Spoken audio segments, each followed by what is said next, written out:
Bonjour les amis, on a choisi un sujet qui est très intéressant pour les devs Java, c'est de détailler toutes les versions LTS de Java. On découvre ensemble les fonctionnalités de chaque version avec des exemples pratiques. En Java, on a comme version LTS 4 versions. Les versions 8, 11, 17, 21. Donc l'idée en gros, c'est d'avoir 4 vidéos. Dans cette vidéo, on va détailler seulement la version 8, puis on va entamer les autres versions dans les prochaines vidéos. Après cette présentation théorique dans les slides, bien sûr, on va avoir une partie pratique à la fin de chaque vidéo, où on va détailler chaque fonctionnalité de Java avec des exemples réels. Comme vous connaissez, Java 8 est publié initialement en 2014, un peu plus ancienne, mais elle est encore présente dans le marché avec un pourcentage de 46% en 2022. C'est une version LTS long terme support, c'est-à-dire une version qui bénéficie de support à long terme, au moins 3 ans. Pour Java, le support est opéré par Oracle. Donc, c'est Oracle qui met à jour les aspects de sécurité de Java, corriger les bugs de JDK. En résumé, on peut dire qu'une version LTS, c'est une version recommandée, conseillée de travailler avec, un peu plus stable par rapport aux autres. Ils viennent avec un style de programmation qui est la programmation fonctionnelle. C'est un nouveau paradigme basé sur les fonctions, c'est-à-dire on peut avoir une fonction comme paramètre pour une autre fonction, ou bien comme un retour, un résultat de l'autre fonction. On peut carrément stocker cette fonction dans une variable pour l'utiliser après dans votre programme. Il y avait déjà des langages de programmation qui supportent la programmation fonctionnelle avant Java 8. On trouve principalement JavaScript, Python et Scala. Pour Java, on trouve les streams, Lambda Expression, les interfaces fonctionnelles. Toutes ces fonctionnalités nous aident à implémenter ce nouveau paradigme de programmation. Parmi les nouveautés de Java 8, on trouve en premier les interfaces fonctionnelles, Functional Interface, ou bien SAM, Single Abstract Method, c'est-à-dire, il contient seulement une seule méthode abstracte. Donc, les méthodes par défaut bien statiques, donc on ne les compte pas. La seule condition, c'est d'avoir une seule méthode abstracte dans l'interface, pour qu'elle soit une interface fonctionnelle. La notation Functional Interface est optionnelle, mais il donne au compilateur le contrôle sur les erreurs de compilation. Par exemple, si vous mettez deux méthodes abstractes dans la même interface fonctionnelle, donc le compilateur il va vous afficher une erreur de compilation. Si vous supprimez cette annotation, donc le compilateur il ne va pas vous afficher une erreur de compilation, mais à l'exécution, tu vas avoir une erreur. Il y avait déjà des interfaces fonctionnelles par défaut. On a Function Consumer Predicate Supplier. Function, c'est une interface fonctionnelle. Elle prend un paramètre et retourne un résultat. Elle contient une méthode abstracte Apply. Consumer, il prend un paramètre et il ne tourne rien. Juste, il fait une opération. Il a une méthode abstracte Accept. Predicate, il prend un paramètre et il retourne une valeur booléenne. Il a une méthode abstraite qui est test. Supplier, il prend aucun paramètre et il retourne un résultat. Comparateur, il contient une méthode abstracte compare. Il prend deux paramètres à comparer et il retourne un nombre int, integer. Aussi, on peut créer nos propres interfaces fonctionnelles. Donc, dans la pratique, on va créer nos propres interfaces fonctionnelles. Lambda Expression introduisent un syntaxe consiste pour définir les fonctions anonymes. Ils sont particulièrement utiles pour simplifier le code et améliorer la lisibilité du code. On peut la considérer comme une implémentation de l'interface fonctionnelle, l'implémentation de la méthode abstracte, la seule méthode qui est dans l'interface fonctionnelle, sans avoir besoin de créer un nouveau fichier pour la classe qui implémente cette interface. Parce que avant, on doit passer par une classe qui implémente l'interface. Après, on va donner l'implémentation de chaque méthode dans les classes. Maintenant, on peut redéfinir les méthodes des interfaces au niveau des lambda expression. Méthode de référence.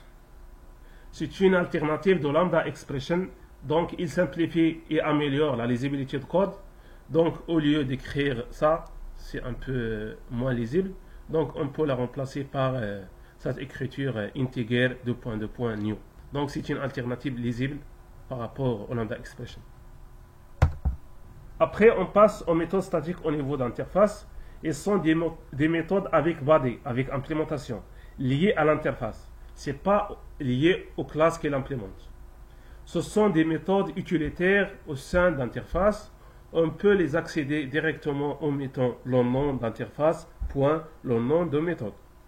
On ne peut pas les redéfinir au niveau des classes qui implémentent cette interface. Donc ce sont des méthodes liées à l'interface et on ne peut pas les redéfinir. Les méthodes par défaut. C'est le fait d'ajouter une méthode avec implémentation au niveau d'interface sans casser les classes qui déjà existent, les classes qui implémentent cette interface.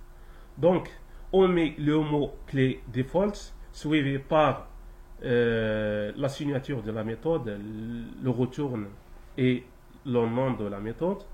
Les classes peuvent hériter et redéfinir ce genre de méthode. Donc, la différence avec les statiques, les defaults, on peut l'hériter et les redéfinir. Les statiques, ils sont liés à l'interface. Donc, on l'utilise directement à partir de l'interface. Donc, l'idée, en gros, c'est de mettre une implémentation par défaut dans l'interface et les classes ont un choix d'utiliser cette implémentation ou bien de la redéfinir. L'API Stream, c'est un flux de données pour traiter les collections d'une manière fonctionnelle. Il nous donne pas mal de méthodes utilitaires. Donc, il nous donne filter pour le filtrage, mapping pour la transformation de données, et il y a d'autres méthodes. Donc, on va aller voir dans la pratique.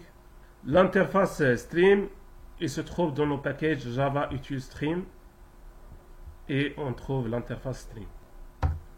Et on a aussi la méthode forEach.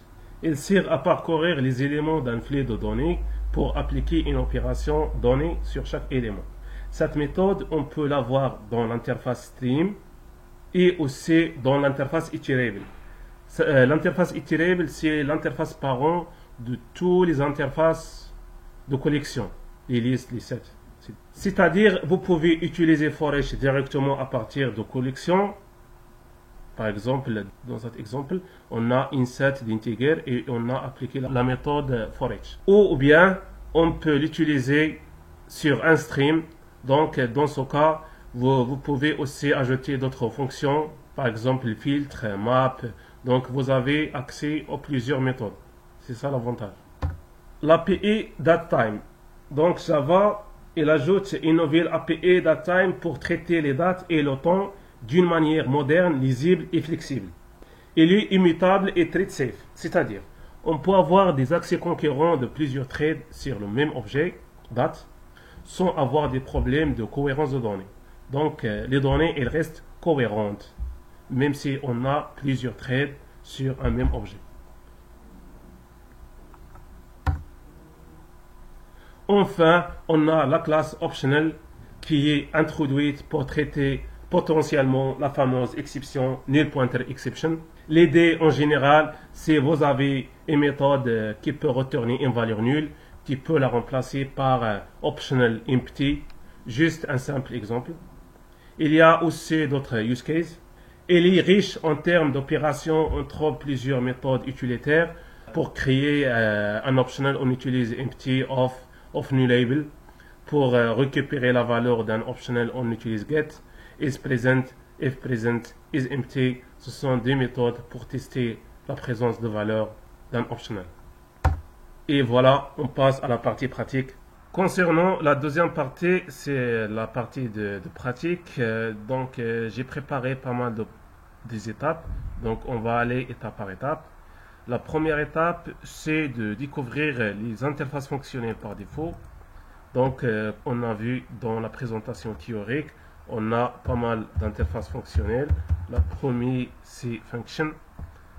Function, c'est une interface fonctionnelle. Il contient une seule méthode abstract, apply, et prend un paramètre input générique et il retourne un résultat générique.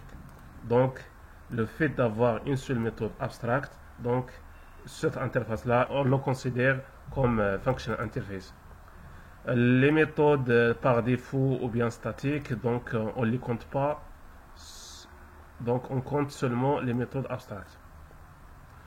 On a une spécialisation de cette interface, c'est l'interface bfunction. C'est une spécialisation de function, donc il prend deux inputs et il retourne un résultat. On a aussi d'autres interfaces fonctionnelles, par exemple predicate. Predicate, c'est une interface fonctionnelle qui contient une seule méthode abstract test et prend un paramètre d'entrée générique et il retourne une valeur booléenne. Et il contient d'autres méthodes par défaut bien installées. Donc, et ainsi de suite. On a consumer, supplier, comparateur, et ainsi de suite. J'aimerais vous donner un truc. C'est quoi la différence entre interface fonctionnelle et marker interface? Donc, on a déjà vu interface fonctionnelle. Il contient une seule méthode abstracte. C'est bien ça. Après, marker interface, c'est une interface qui est vide. Il ne contient aucune méthode. L'idée, en gros, c'est de dire au JVM les classes qui héritent de l'interface marker interface, il les donne des caractéristiques bien spécifiques. Par exemple, l'interface marker interface clonable. Clonable, c'est une marker interface, donc il est vide. Donc les classes qui implémentent cette interface, ils ont une méthode clone à redéfinir et les objets de cette classe, on peut les cloner via cette méthode-là. Donc les classes qui implémentent cette interface, ils ont une caractéristique de cloner les objets. On a aussi une autre interface marker, c'est serializable. Serializable. Donc il est vide, il ne contient aucune méthode, mais le fait d'implémenter cette interface-là, les objets de la classe qui implémente cette interface, on peut les sérialiser et le transmettre via le réseau. Donc c'est ça la différence. Marker interface, c'est une interface vide, mais il donne des caractéristiques à les classes qu'il implémente. Function interface, il contient une seule méthode abstracte. Donc on va essayer de créer notre propre interface fonctionnelle. Donc voilà, on a une interface simple avec la notation function interface, elle est optionnelle et il contient une seule méthode abstracte. Cette annotation là, elle est optionnelle. Par exemple, si on veut casser la règle des interfaces fonctionnelles, donc on a deux méthodes abstractes. Donc on n'a pas d'erreur de compilation, mais pour détecter les erreurs à la phase de compilation, on ajoute cette annotation. Voilà, il nous dit que on a plusieurs méthodes abstractes dans l'interface fonctionnelle. Donc l'idée, c'est d'avoir une seule méthode abstracte. Lambda expression. Lambda expression, c'est de donner l'implémentation de cette interface fonctionnelle. Par exemple, notre interface, il s'appelle myInterface. Donc, je vais créer un instance de cette interface. Je vais faire new interface, redéfinir la méthode abstract call. Je vais faire simple, afficher un message colon l'API, l'URL de l'API. Voilà. Après, je vais faire l'appel à cette méthode call. Je mets l'instance de l'interface .call et je vais mettre le paramètre.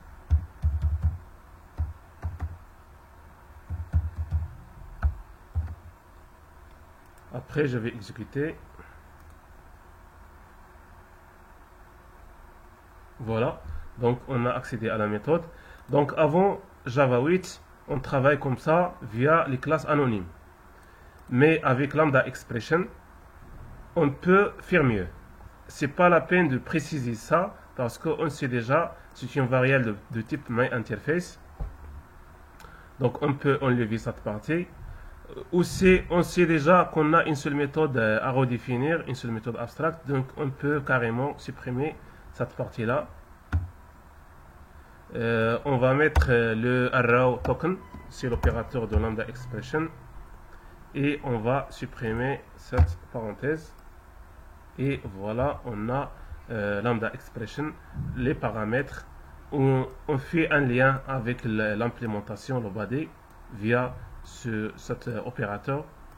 Donc, puisqu'on a un seul paramètre, donc on peut supprimer les parenthèses, on peut supprimer le type, parce qu'on sait déjà c'est un string. Puisqu'on a une seule instruction, on peut supprimer les parenthèses et on met tout dans la même ligne.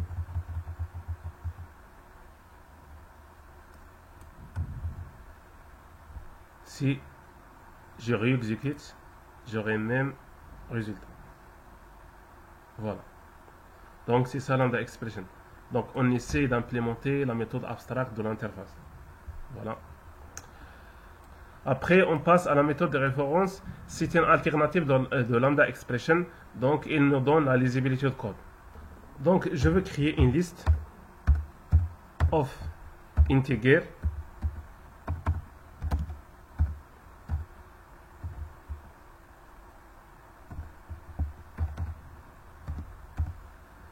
Je vais mettre tout dans une variable. Je vais essayer de parcourir les éléments de cette liste et les afficher.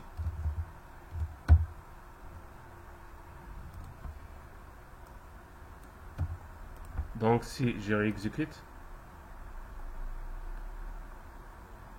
j'ai affiché les éléments de la liste. Là, c'est Lambda Expression.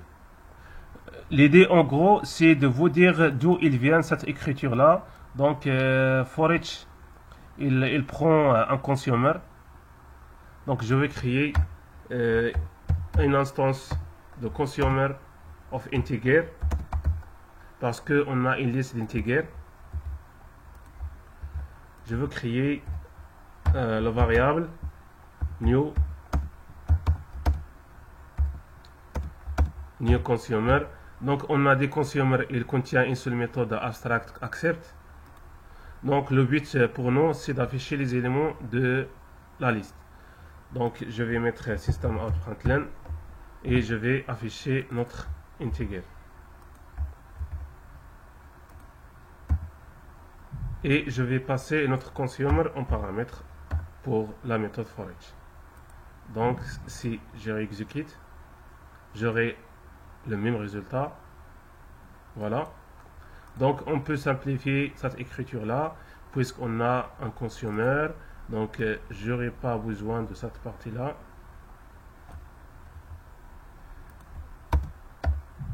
Je vais mettre l'opérateur de Lambda Expression, supprimer cette parenthèse là, mettre tout dans la même ligne, supprimer cette parenthèse. On a un seul paramètre. Donc cette Lambda Expression, on peut la remplacer par une méthode de référence. On met Alt Entrée, replace Lambda Expression with méthode de référence. Voilà.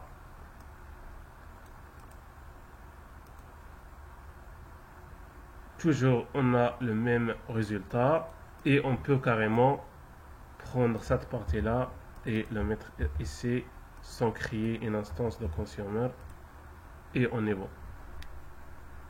Donc c'est ça, méthode de référence. Il nous simplifie l'écriture de Lambda Expression. Donc on passe, cinquième point, c'est les streams. Donc on va voir comment créer un stream à partir du liste et à partir de tableau. J'ai déjà cette liste là, je vais la prendre. Donc pour créer un stream à partir d'une liste, je mets mylist.stream. Pour afficher les éléments, je vais aussi faire appel à for each system out.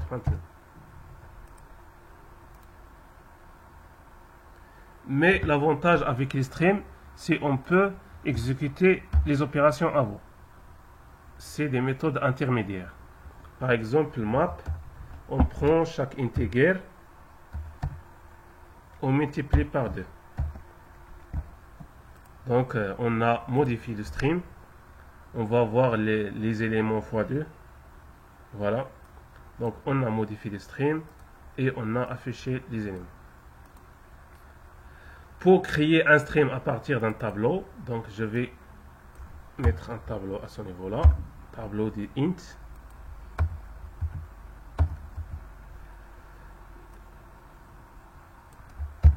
Integer. Je vais mettre une classe utilitaire arrays.stream et je vais passer le tableau en paramètre. Et c'est pareil. Voilà. Sixième point, stream, we can't use stream for second time. Donc, une fois on consomme un stream, on ne peut pas le consommer pour la deuxième fois. Donc, je vais extraire notre stream dans une variable. Voilà, on a consommé le stream pour la première fois. Pour la deuxième fois, on ne peut pas. Parce qu'il est déjà consommé. Il est déjà fermé. Voilà, on a une erreur. Stream has already been operated or closed.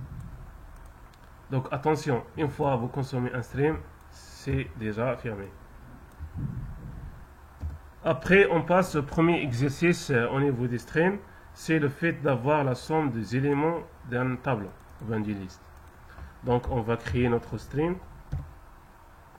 Stream, on va faire appel à la classe utilitaire .stream. On passe notre tableau en paramètre .sum. Donc on n'a pas l'accéder à la méthode sum, donc on doit convertir nos streams d'integer en int stream. Donc on a map to int. Donc il nous donne un stream de int stream. Il prend en paramètre to int function. Et à partir de là, donc on a l'accès à la méthode sum. Donc on va mettre tout dans une variable sum et après on va l'afficher.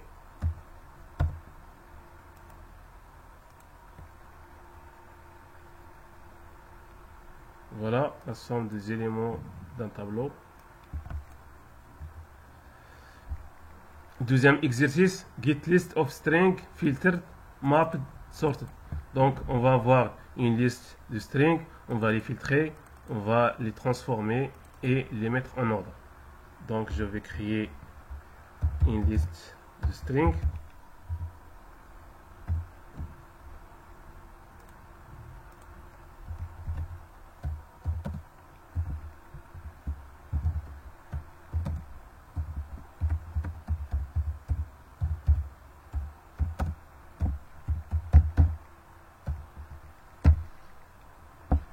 Je vais mettre tout dans une liste.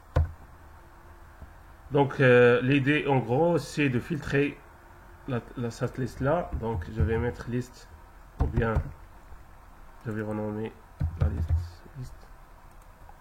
liste.stream.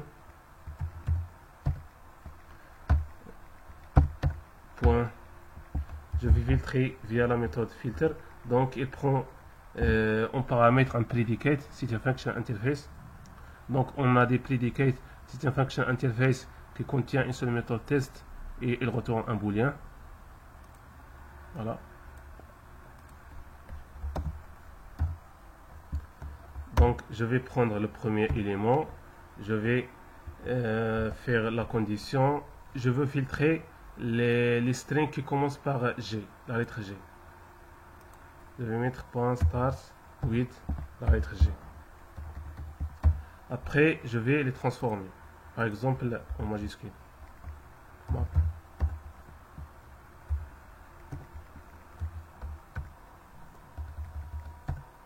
Après, je vais les mettre en ordre. Sortez.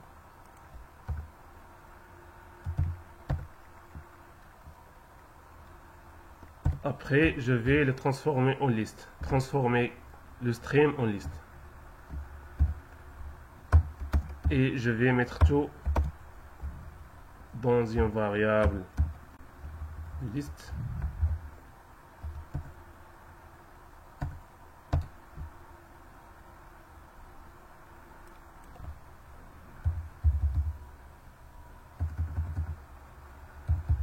Liste 2, ou bien résultat.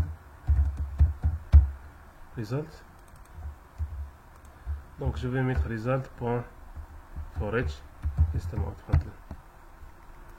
Donc j'aurai les strings qui commencent par G ordonnées en majuscule. Voilà. C'est bon. Le troisième exercice, c'est le fait de créer une classe personne. Donc on va créer une classe personne. Je l'ai déjà créée. C'est une classe qui a 3 informations, name, âge, gender. Gender, c'est une anonyme, contient soit femelle, soit mâle. Le constructeur et la méthode toString pour afficher les objets. Donc l'idée, c'est de créer une liste de personnes. On va filtrer les personnes féminines et on va calculer la moyenne d'âge des personnes féminines. Donc, je vais créer new person. Je vais mettre le nom, l'âge et gender. Mettre tout dans une variable. Allez. CTRL D. Amina.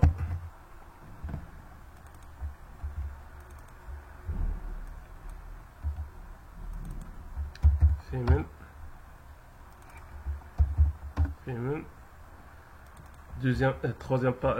Troisième personne, c'est Fatima. L'âge 40. C'est bon, donc je vais créer une liste de personnes, list.off.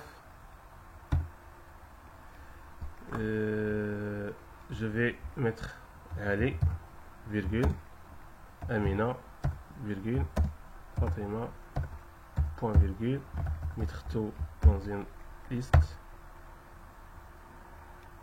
People. Donc je vais créer le stream. Le fait, le but c'est de calculer la moyenne d'âge pour les femmes. Donc d'abord on doit filtrer les femmes. Filtre personne point gender point equals female. Donc on a un stream des femmes. Calculer la moyenne d'âge, donc on doit transformer le stream des personnes en stream de int.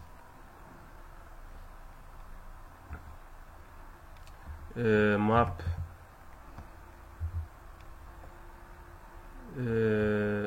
je vais prendre chaque personne et je vais envoyer personne.âge. Donc on a transformé un stream de personne en stream d'âge. On va transformer le stream d'âge en stream de intStream pour avoir l'accès à des méthodes, par exemple la méthode average. Et on a la méthode average pour calculer la moyenne. Je vais mettre tout dans la variable average. On a comme type de résultat optional double. Donc on peut afficher la moyenne via average.get as double. Oui, get as double.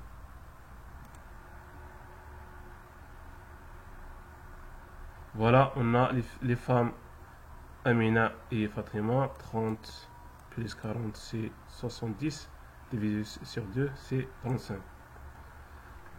On peut avoir une valeur par défaut si on n'a pas de femme dans la liste. Donc on doit retourner une valeur par défaut via la méthode OR-else. OR-else, il retourne un double. Donc on va mettre double ce niveau-là.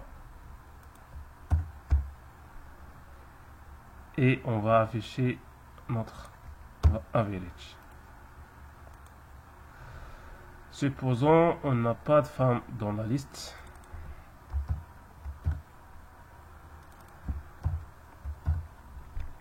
Donc on va avoir 0.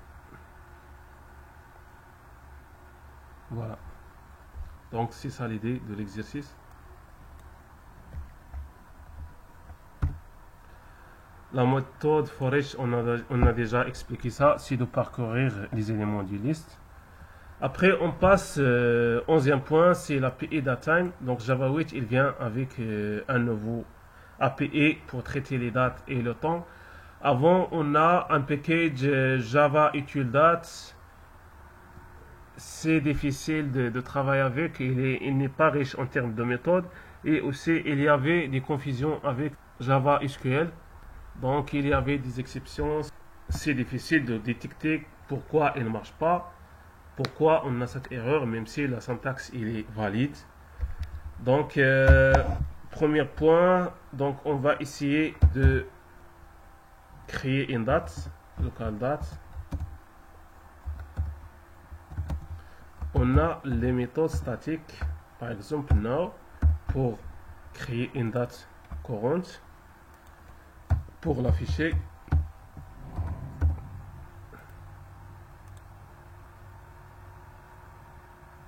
c'est bon. On peut ajouter un jour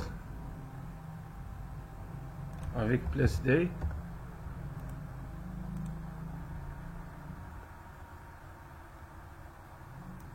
On peut ajouter un mois avec la méthode place. On met 1 et on spécifie l'unité. Donc au lieu de le mois 1, on va avoir le mois 2.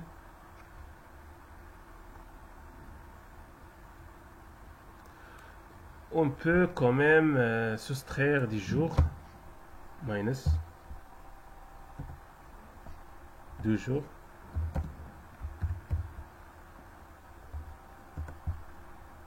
Donc on va avoir 13.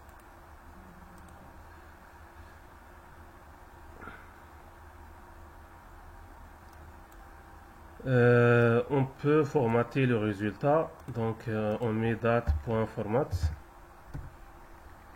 Format il prend un objet de type datetime_formatter. Datetime_formatter. Soit on utilise ISO, soit on utilise un pattern. Et on va mettre notre pattern.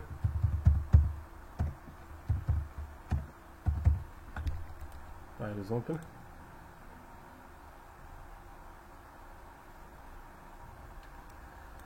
On peut carrément ajouter une période en place.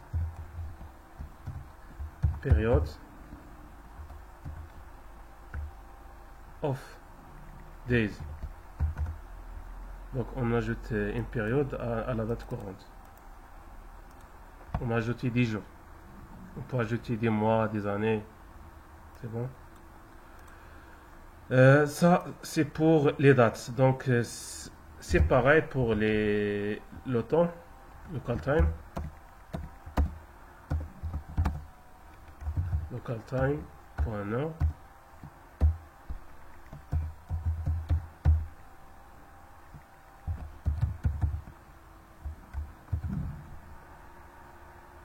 CTRL SHIFT F10 pour compiler.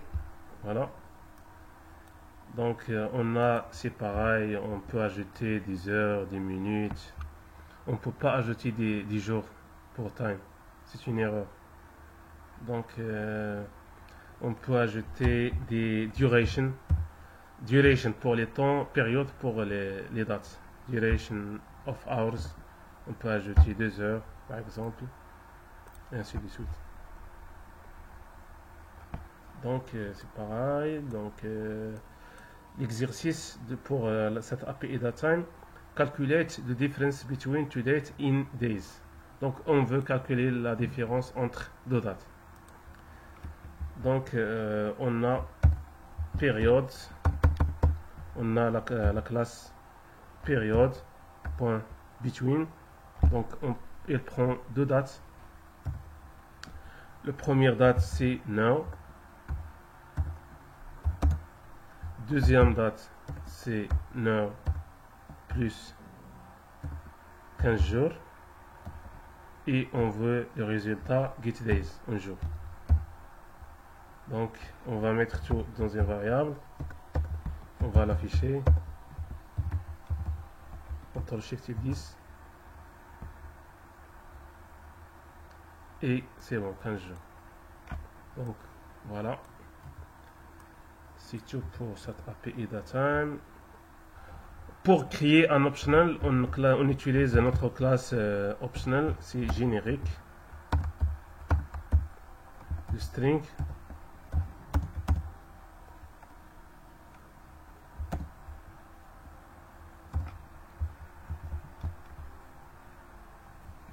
Optional off ou bien empty. Empty, c'est-à-dire on n'a pas de valeur. Donc si on essaie d'afficher optional is empty, donc on va avoir la valeur true parce qu'il est empty. Si on met une valeur à ce niveau là, donc on va voir false parce qu'on a de valeur. On a aussi is present.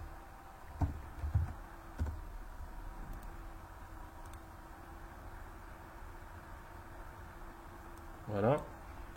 Et parfois, on a une variable, par exemple name, qui a une valeur nulle. On veut créer un optional de cette variable name. Et maintenant, on a l'exception. Null pointer exception. Donc, c'est pour ça qu'ils ont introduit la méthode of new label. On va éviter cette exception-là à partir de la méthode of new label. On peut ajouter une valeur par défaut en absence de valeur. Si on a nul à ce niveau-là, on peut ajouter une valeur par défaut. Or else. Donc, on va mettre une valeur par défaut. Allez. Or else, il retourne un string. Et pour nous, on a un option de string. Donc, on va avoir une variable string optional. Donc c'est pas la peine d'appeler isPresent. Voilà.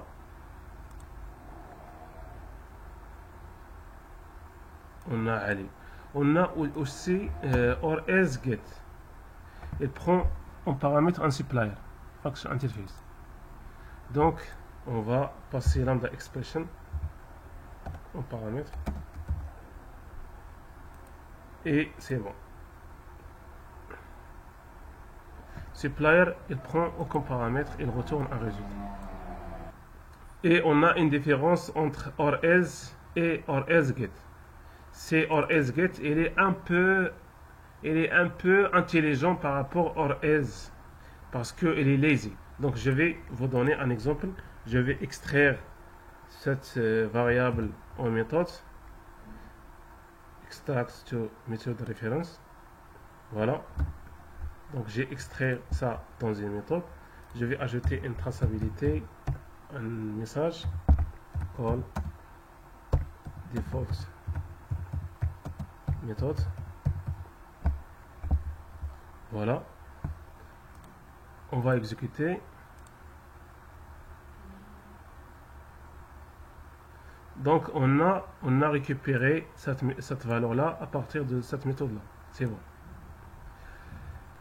Mais si on a une variable avec une valeur initialisée, par exemple Fatima, donc on ne va pas faire appel à cette méthode or else get pour récupérer la valeur par défaut. Donc c'est normal. On ne va pas avoir la traçabilité de l'appel de la méthode. Donc on a récupéré la valeur de Fatima. mais or else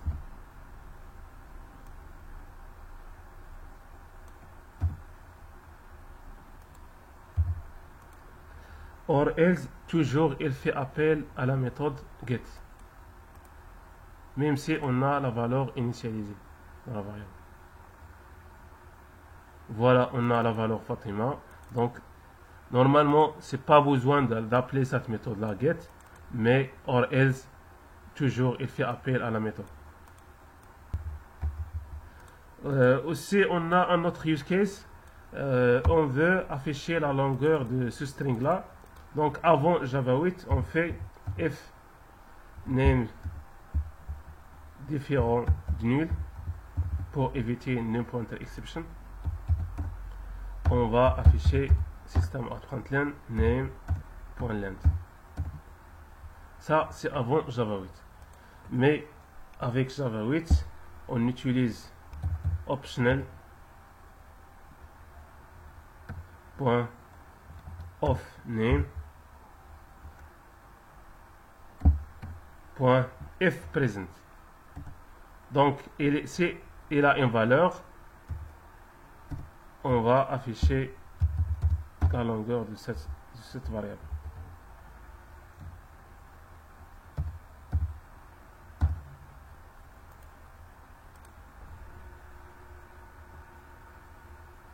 Voilà, on a le même résultat, mais on a cette syntaxe là qui est un peu lisible. On passe à un exercice concernant la classe optional. Find the length of a list or return a default value if the list is new. Donc on va créer une liste rapidement. List of Java JSON. On a deux éléments.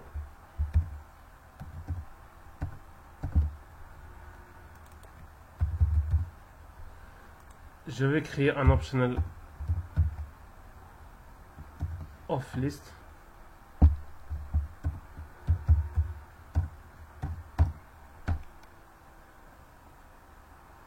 Je vais faire appel à map. Je vais utiliser la méthode référence size. Si on a une liste qui est vide, on va retourner une valeur par défaut. Or is, on va mettre 0, récupérer le tout dans une variable, on va l'afficher et on va avoir un résultat qui est en nombre 2.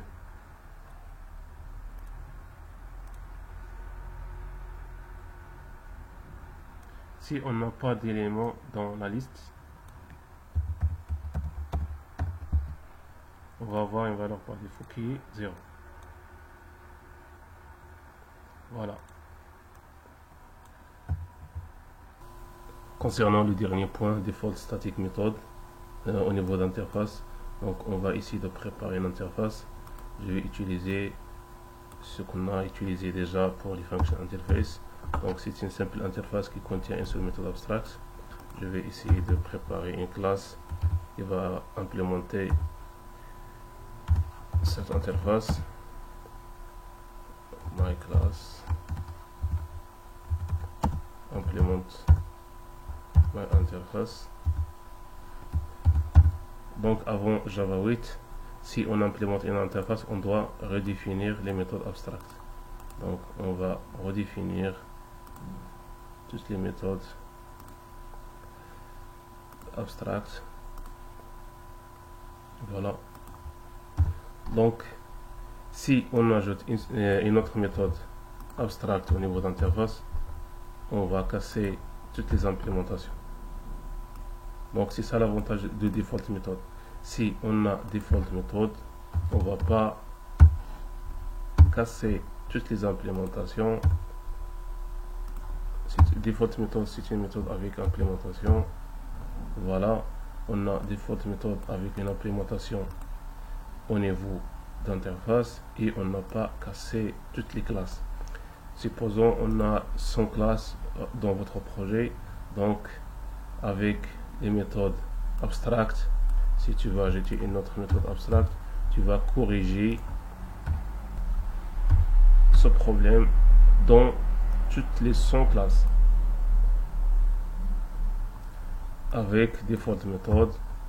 On évolue notre API, notre interface, sans casser toutes les classes. Et on a un traitement par défaut à ce niveau-là. Default execution ou bien implémentation. Si tu veux un jour redéfinir ce traitement-là, vous avez le choix de redéfinir cette méthode. Voilà. Soit tu gardes le traitement de l'interface, soit tu vas mettre un traitement spécifique à cette classe. Donc c'est ça, default méthode. Pour les méthodes statiques, c'est pareil. On ajoute une méthode statique avec implémentation au niveau d'interface avec un mot-clé statique. On va changer le nom. 3. Donc on n'a pas aussi cassé l'implémentation, les classes d'implémentation, mais la différence c'est cette méthode statique il est liée à l'interface, donc on peut l'utiliser seulement à partir de l'interface. On met myInterface, je vais l'appeler myInterface point. Donc la seule méthode qui apparaît c'est la méthode statique parce qu'il est attaché à l'interface. Voilà. Mais pour accéder à la méthode default, on doit créer une instance de la classe. On doit passer par la classe. Donc si j'ai créé une instance dans la classe, point, donc à ce niveau-là, j'ai l'accès à la méthode par défaut.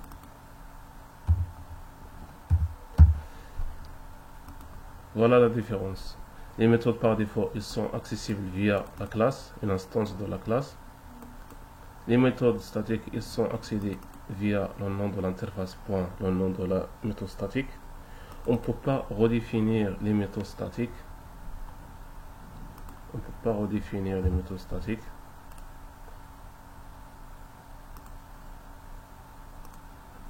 Donc on n'a pas de la méthode statique pour redéfinir. Il est attaché à l'interface et c'est bien ça la différence entre statique et default méthode. Donc je vous souhaite bon courage et merci.